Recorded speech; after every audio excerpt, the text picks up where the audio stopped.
Tuesday afternoon on your Super Dial Joy 99.7 FM is 19 minutes past 1, and we're just jumping straight into Executive Lounge, and I'm going to introduce my guest. This is another special live edition of the show. My guest today is the Chief Enabler at Enable Growth Consult, an organization that he set up to support businesses, organizations, and individuals to effectively embrace digital technology for their growth. Now, that tells you what we're going to be talking about today. We're going to discuss how this concept of digital affects you, affects me, affects your business, and the business you probably work for. Now, my guest is Stephen Boydie, and he's a marketing and communications professional with over 20 years of experience with core areas across digital marketing and communications. He's worked with several multinationals, including and some local organizations right here in Ghana and across the continent and in Europe, including Sony, UK, Barclays, Capital, Wembley, Abbey, PZ Cousins, Africa, Access Bank, ADB, Bradford, and Bingley, just to name a few. Well-recognized authority on digital marketing and communication, often heard as a speaker at industry workshops and conferences across the continent, such as Mobile West Africa, Social Media Week, you name it, the guy's been there. Stephen, you are welcome to the Executive Lounge. Thank you very much, my boss. It's nice to catch up with you, and I'm hoping I can plunder your brain to the benefit of our audience. Yeah. But let's jump straight into this. Okay. Everyone's talking about digital, and why should we even care about it? What is digital? Thank you very much once again for having me. I think it's good we start this way to take the mystery out of the topic. When people hear digital, they often think of IT. They think of coding. They think of people developing apps and the rest. True, it involves that. But the way I like to talk about digital is how we are leveraging technology, digital technology, to enhance our lifestyle. Right. So, for example, I often say that there's no value for a banking app if it doesn't stop me from going to the banking hall. Ooh. So that's what, now it's become relevant because the digital revolution has been with us for a while now. That's right. But it's become relevant because we've found that traditional ways of doing things, the mechanical and all of that, the analog, has failed to deliver the things that we expect, our lifestyle expects. Right. Typical example, I don't know where you live, but where I live, as early as 4 a.m., I see traffic outside my gate. People are getting to town. When we were growing up, our parents could wait forever till about 6 o'clock, 7 o'clock to leave home to get to work at 8 o'clock. True. People are getting home late and late and late. And so there's not enough time to go to the bank to do all the things that we need to do, even shopping.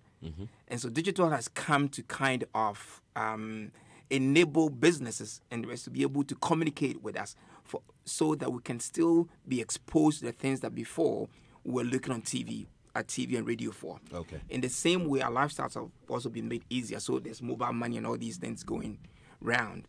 And that's how I like to talk about digital. That we've come to a point where the old traditional, not that it's outmoded completely, but then it's not delivering the things that we, expect. And so digital has come to enhance it. And that's why we talk about integration. So we don't talk about just abandoning traditional, but we see you embrace digital to integrate it with traditional so that you're optimizing performance and efficiency and everything else. Fantastic. So it's not to replace what we have, but to complement it and essentially put it on steroids. So we get more out of the things that make our lives complete.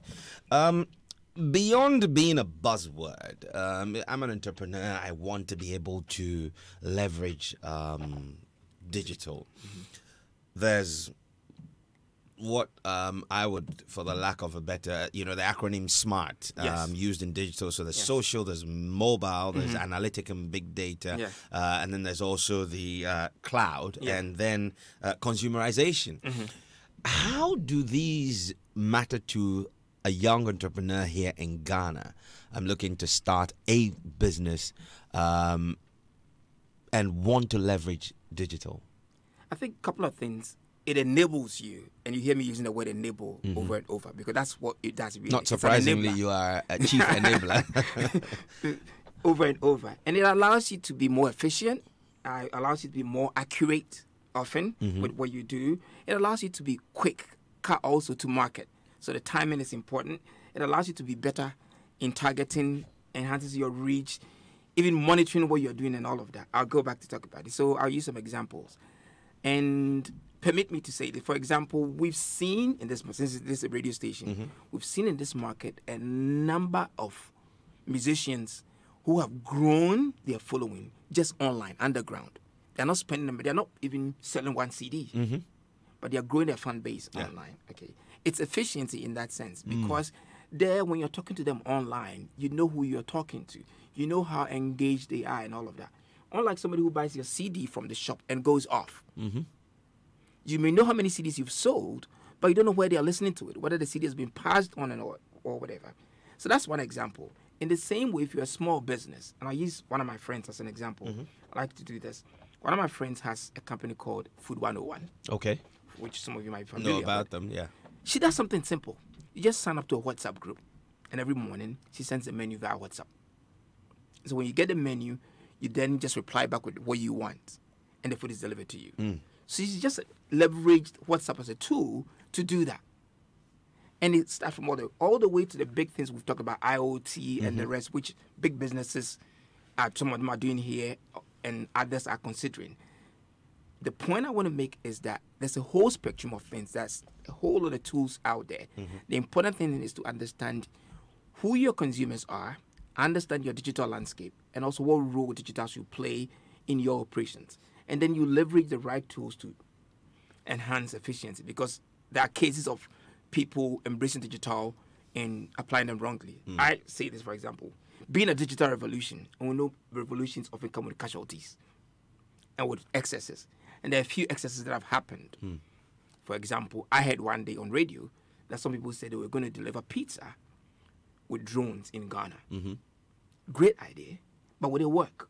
Are we ready for that? Those are the questions we need to ask. So the technology might be there, it's useful, but maybe we're not ready for that technology yet. And so it has to be applied properly. Yeah. And like you said, there must be a lot of understanding, not just the understanding of the technology, but also understanding the consumer itself, the market itself, and also the geography in which you operate, whether something like this would work.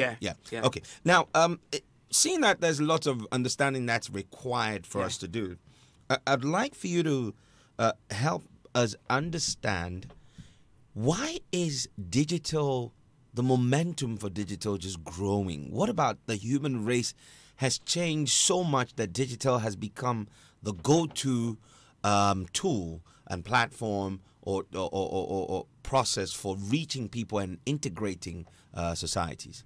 I think, again, it's because our lifestyles have changed. So there are even, for example, no borders now.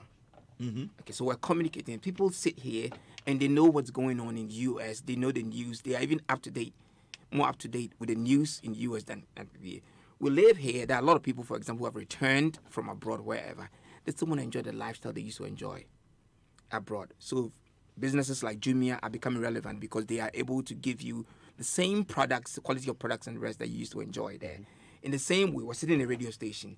Your audience is now just Ghana, not just Ghana, because there's a big population of Ghanaians out there who want to know what's going on.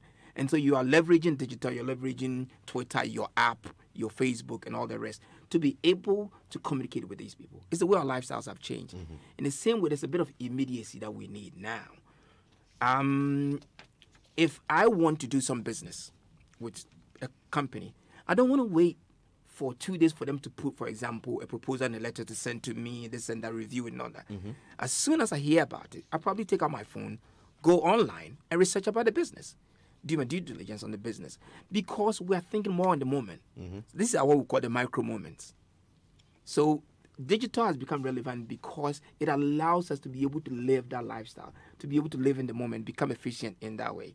Now, it has become easier also because, as we've seen over the last 2 years, I often say this, about 3 years ago, if you wanted to buy a smartphone, you would have needed close to 1,000 cedis to buy it. If you went down to Circle now, 200, 300 cedis, you get a smartphone to buy. So it means more. And smartphones are even cheaper elsewhere, in terms of price point. 2-3 years ago, I was at a meeting in Spain, a mobile conference. They were saying that the target is to get mobile phones lower than $30 Wow. per handset. And we are there now. Mm-hmm. In the same way, you would find that there's what I call data war going on. So all the telcos are almost every day giving us bundles that allow us to be able to get online. And that's why, for example, you will see that today, more of the retired generation, the older generation, are online. Yeah. And WhatsApp has become relevant in our part of the world because it allows us also to be able to share information and communicate easier than we would have done if we were left with just graphic. So I have to circulate a newspaper. You can read it only after I've read it and all of that. That's right. Well, you're tuned in to Joy 99.7 FM. It's 30 minutes past 1. This is a special executive lounge live with my guest, Stephen Boyd, who's a digital marketing and communications expert, chief enabler at Enable Growth Consult. He has more than 20 years of experience in traditional marketing and communications, and now he's leading the way in the digital world. Now, he's talked to us about why we're going digital, the fact that the life is changing rapidly, where our taste as consumers changing, society itself is evolving, the kind of traffic we used to deal with. Processes are forcing us to look for new ways, and digital is a bridge between what was and what could be. I think just to add a bit to that, Yeah. in terms of businesses also, there's more demand for us to be able to be accountable and account for every dollar that we spend. And digital, being data heavy, allows you to be able to get all the analytics and everything you need to be able to go back to the boardroom and say, we spent $10 on this campaign. And this is who we reached and how this is how effective it was. So it's more measurable. Traditional, unfortunately, is not so measurable. Yeah. And it allows us also to be able to adapt what we are doing on the go. I'm and glad you optimize talk about traditional, hitherto not being able to give you a clear, because I remember a quote that says that every dollar you spend in advertising, half of that would go to waste. The problem is that you don't know which half went to waste. But digital allows you to pinpoint this.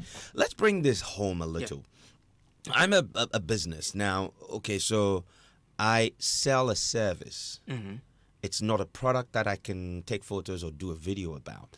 How do I leverage digital and the social part of digital to still communicate about my service and my products and be able to get people, like create a cult out there, people who become loyal followers and users of my service? I like that. I think one of the things we miss often is that we use social media and digital as though everything was a product. But sometimes you yourself are the product, so you sell a service. So you need to position yourself as a thought leader in that industry. Right. And that's where, for example, some tools like LinkedIn become more relevant than the Facebook and the rest. Right. So again, we'll go back to whether or not you have to, the way we are embrace and adopt digital, whether it should be blanket or it should be more targeted. Just a few weeks ago, we had what we call the Influencer Summit. And after the event, somebody came to talk to me. She runs a Forex bureau, and she wants to do something. So she was asking me, how can she really position herself? What can she do? And I said, one of the things I know is that if you talk about Forex bureaus, people use Forex for two reasons in Ghana. One, to save, and two, when you're going on holiday or they need to travel to send money out. So you begin to understand the environment, the usage occasions, and where people need your services. You could position yourself as somebody who's a thought leader and even travel in Ghana. So, for example, what are the options when you're traveling? Should you just change all your money here? Or there are some cards that you can buy, put your money on so you can save? Even shopping tips. A lot of people don't know that. For example, when you travel, you do shopping and you get VAT, you can claim back your VAT and things like that. So this is education she can be giving people. Doing all this through maybe a little blog she has or on Twitter or even on WhatsApp group that she will set up or whatever, positions her as an influencer, as a thought leader in that industry. Then people begin to go to her for those services. So it's building her profile. She's not selling products. You understand? And then also sharing case studies. So, for example, somebody might come to you today, you insurer, and ask for if you were running a service. Come to you, get some services delivered and all of that.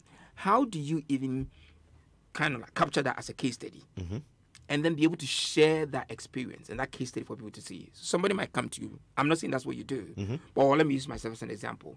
Somebody might come to me and say, Stephen, we've got this product to launch. We don't know how we'll be able to communicate all of that and who we need to bring on board to be able to sell the product, communicate that information and all of that. Straight away, I might be able to propose something. We do it and we see some results at the end of the day. How do I capture that and report it? Let me give you one more example since I'm here. Newmont, for example. Then this I can share because I've met with Adiki and she's told me about this. Who would expect that Newmont to be active on social media and all of that?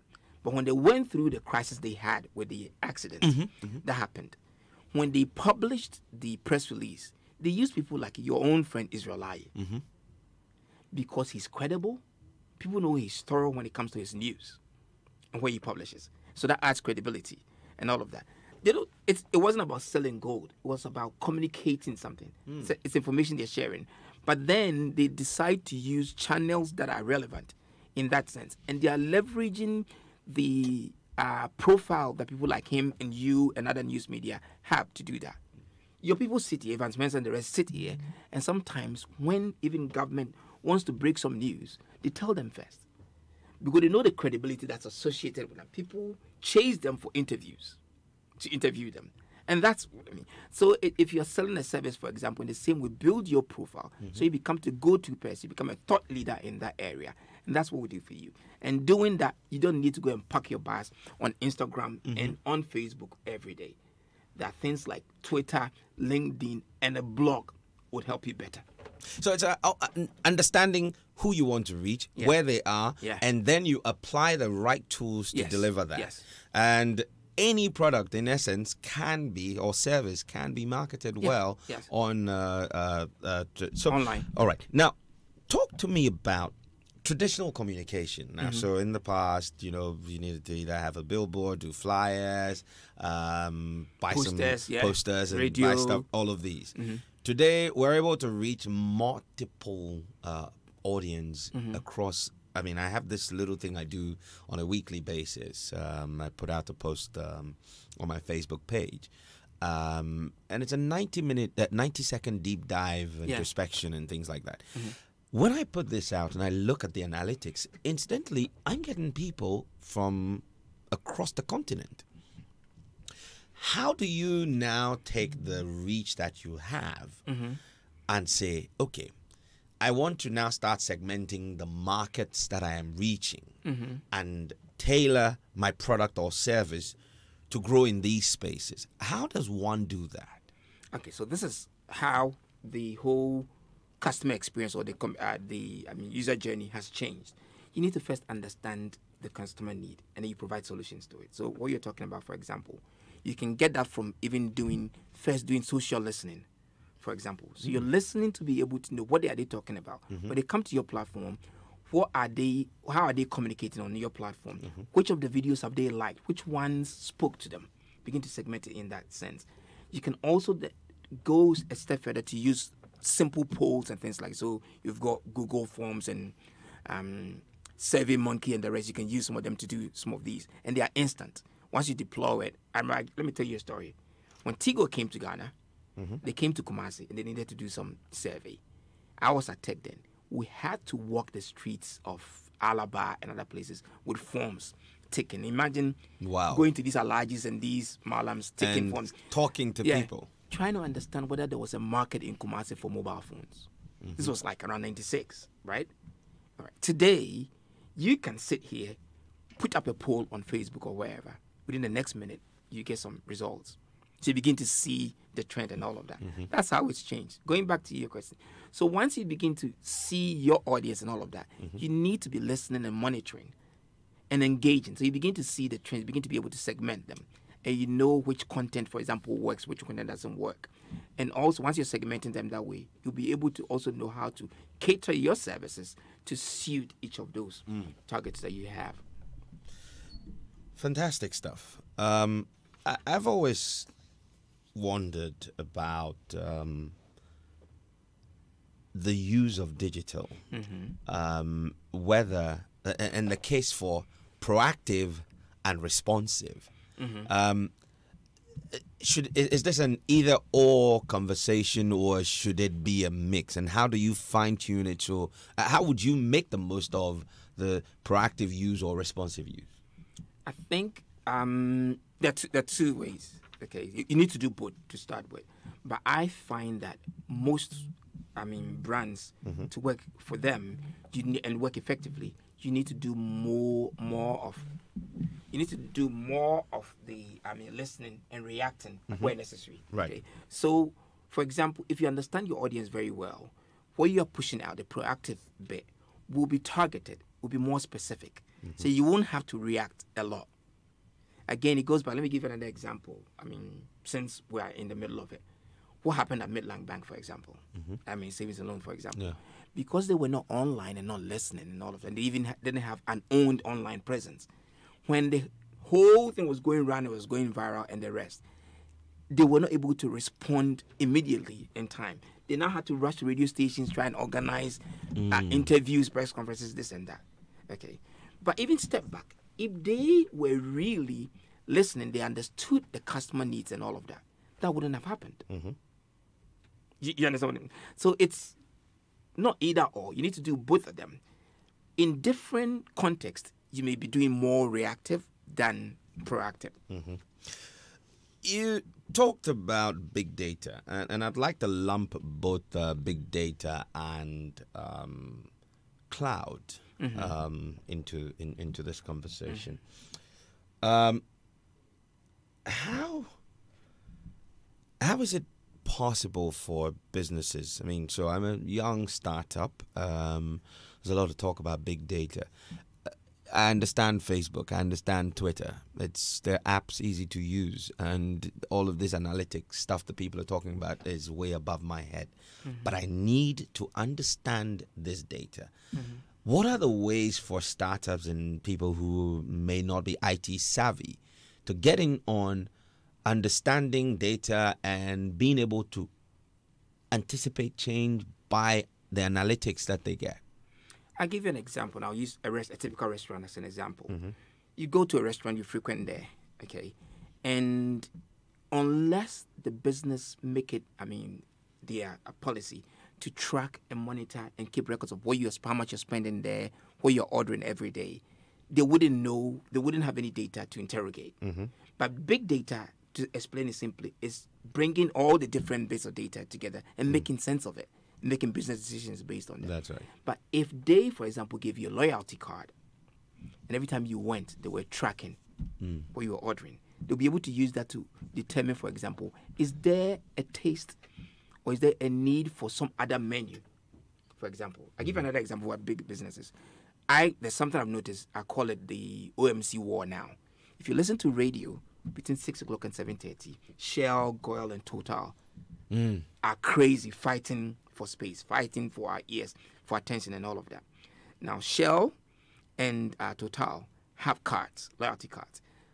But how are they even... Goil has also released they've also but how entered are that they space. even leveraging the data they are collecting on these cards, for example, to influence decisions, including product development, the siting of stations, what to put, for example, in their shops, the Shell shops and all those ways. These are... So that you begin to understand big data a lot better. I give you an example that might work for us. So when I mention mayonnaise to you, what comes to mind? Wow, I haven't had mayonnaise in a long time, but Heinz, isn't it? Yes. So they are known for the but in Ghana, when you mention mayonnaise, people think of it as bread spread. True. So when Heinz wanted to really grow the market and usage for, mayonnaise, what they did was that they deployed tools on tills. So the tills at the supermarkets. And every time you went, so let's say you went to ShopRite and shopped and you bought mayonnaise, they'll look at what else is in your basket. And then they'll produce a menu for you on the back of the receipt. Of the receipt? Oh, wow.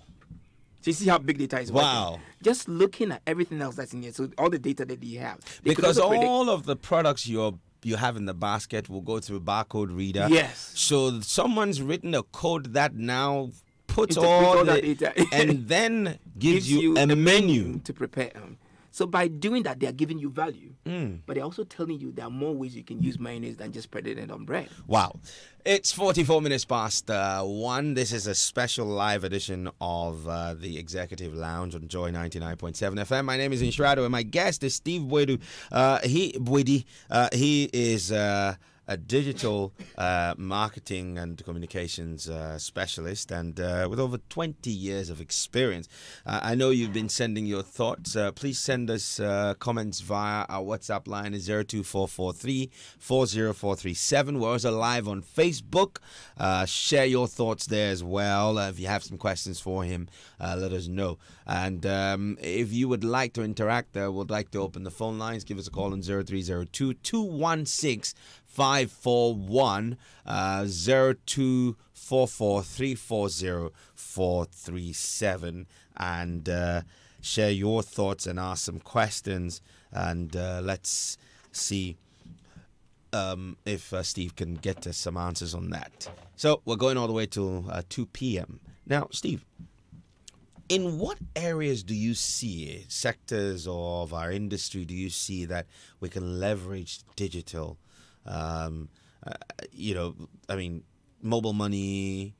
People are beginning. I saw a post recently, and someone was super excited. Says, "Oh, I saw a product on Facebook. Mm-hmm. I ordered via WhatsApp, mm-hmm. and it was paid for with Momo, mm-hmm. And then it was delivered by Uber." Mm-hmm. Mm-hmm. Now, where else can we see digital being leveraged beyond products and service? I'll give you an example, even in government sector, since we're talking about this now.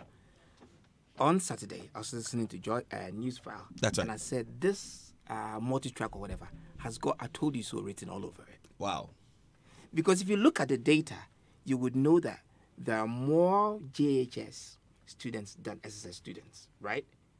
And to be able, once you said that you're going to give people, you introduce free SHS, everybody that had some passes would want to go to SSS. So how are you going to be able to do that?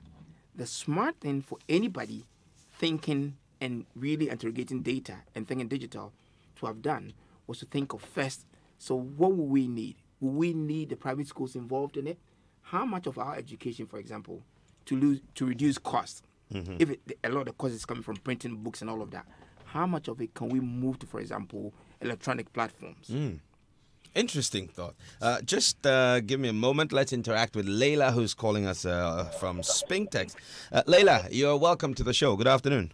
Good afternoon, Shira, and good afternoon, Mr. Budi. Thank you. Good afternoon.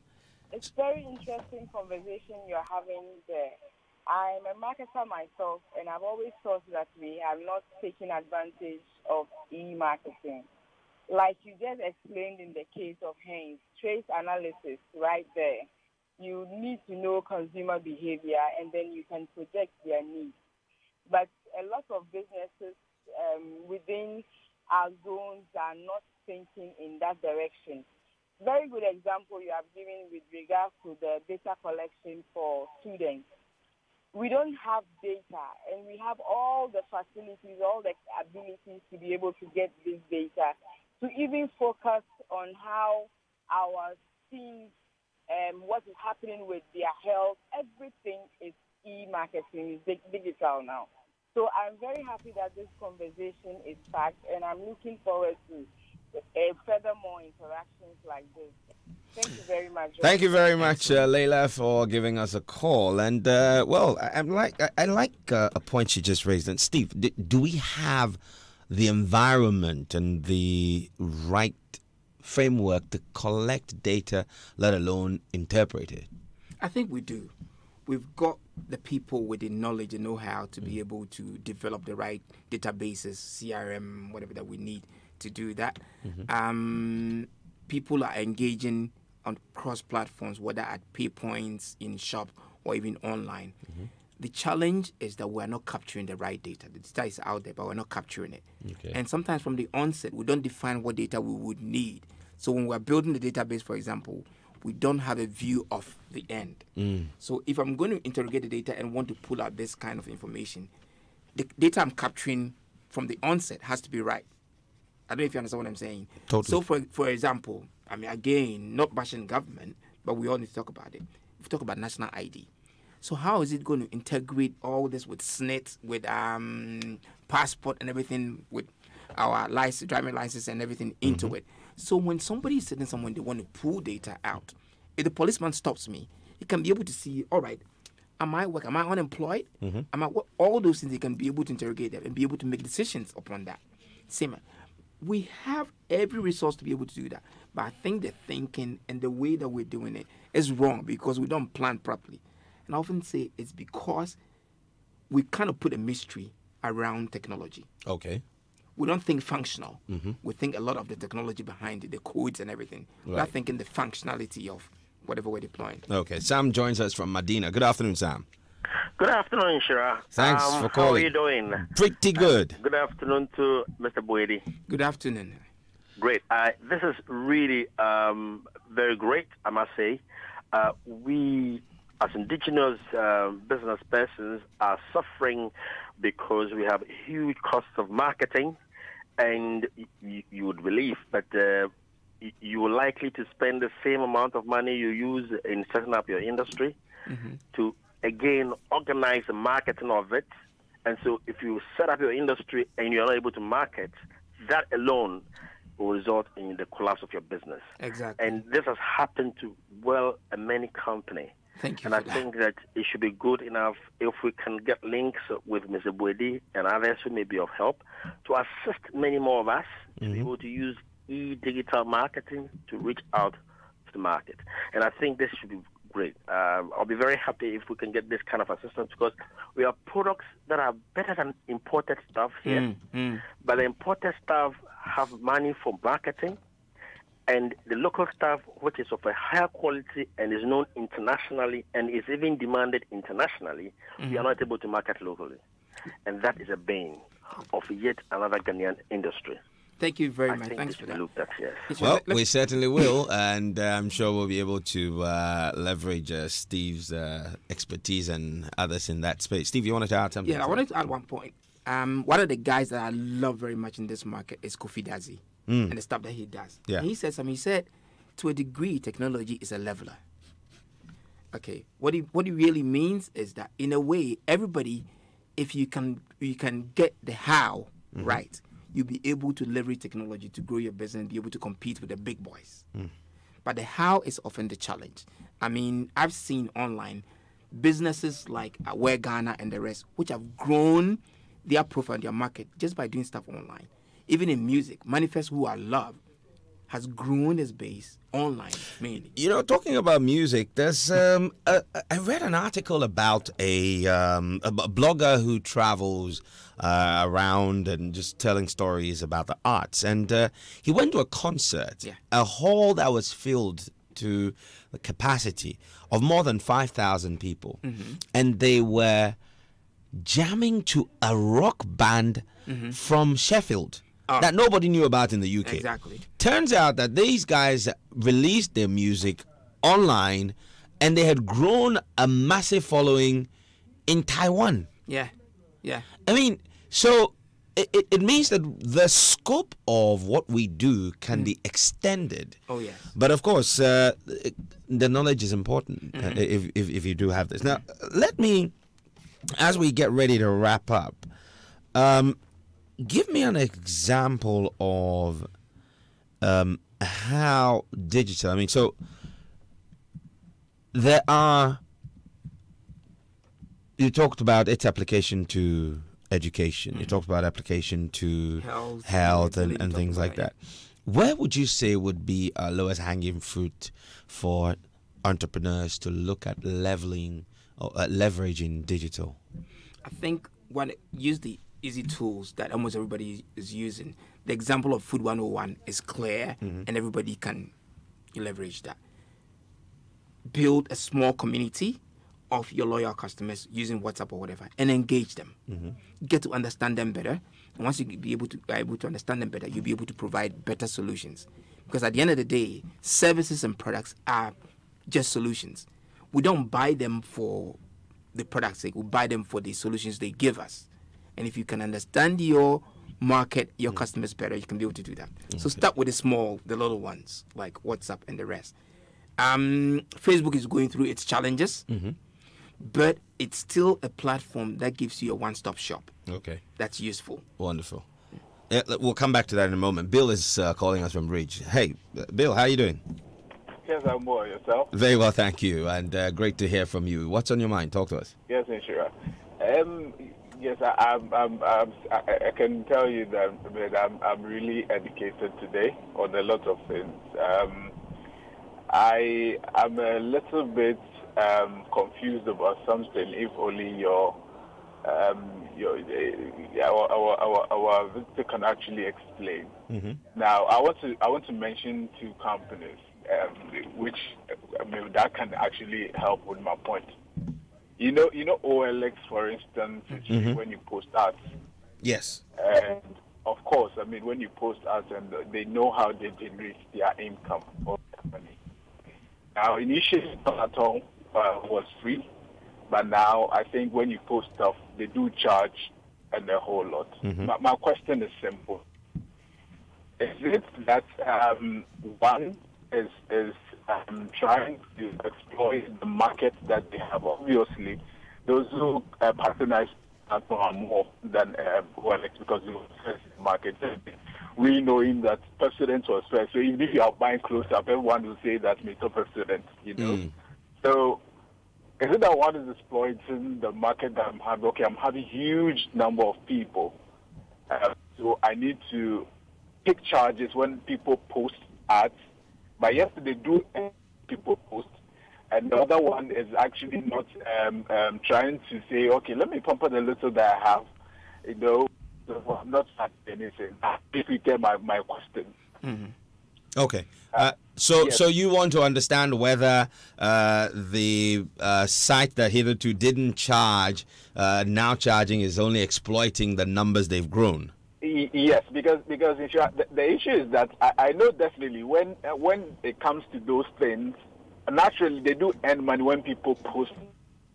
Even like and those things, people viewing it also gives them money, right? Mm-hmm, mm-hmm. Now, if that one is coming in and they are charging again for posting of ads or something, it can be their policy or whatever. Initially, when they started, that's not how it was. But I'm just asking that, do you think marketing-wise, when someone takes or toes that kind of lane, is it helping when it comes to the numbers that they do have, or it's actually shift its numbers to the other side? Okay. All right. Well, that's clear to us now. Steve, what's your response to it? Let me respond. I think first we need to understand their business model. A lot of these, e-commerce or digital sales platforms, they do two things. Okay. First, they want to grow the traffic onto their platforms and the content on the platforms. And once they grow the traffic, they sell ads off the back of that. Mm-hmm. So both of them do that. The ones you mentioned, OLX and Tonaton, do that. Now, at some point, also, you need to be able to start selling or charging for people's posts and all of that. And you can only do that if people are getting the results they want from the platform. Okay. So that also happens only when the customers also trust the platform enough to be able to get the products they want from that platform. They know it's not a scam. I won't mention which one, but one of them I've had a lot of dealings with. You would find that when they started, you could easily post with just your email address. Once you have an email, they want to do a lot of due diligence on you. Mm-hmm. And so you had a lot of scammers there. There was stories about people saying, oh, I'm selling my card. Tell you, send 200 CDs. When you send it, the next thing you hear, there's no car. Okay. And all of that. So the data integrity, the integrity of even the people on the platform is also very, very important. Wow, it's rather unfortunate, but this is all time would allow us, Steve. I'd like to say a big thank you to you for joining us. I think we have to find a way to get you back in here to expand this. As Joy Business, we're about empowering, and we should be able to do this again. Thank you so much. Thank you very much. Okay, so here are my 5 takeouts. Number 1, you must have a lot of understand the digital landscape and your product, the people you want to sell to, and reach out to them. Number 2 is that you should start with the end in sight, so you work your way backwards and ensure that what you're doing is delivering the intended returns, and you need to listen to the market. And also, you must have speed to respond to issues as they're coming, speed to preempt them even before they come. And the final thing is this, that you must ensure that you're functioning in the right ecosystem. This has been the Executive Lounge with me and Shirado. And see, it was my birthday last week, and my missus also celebrated her birthday, and we had our wedding anniversary. So we just want to leave you with just a nice little song that we both like. CCTV by King Promise. Have a good day.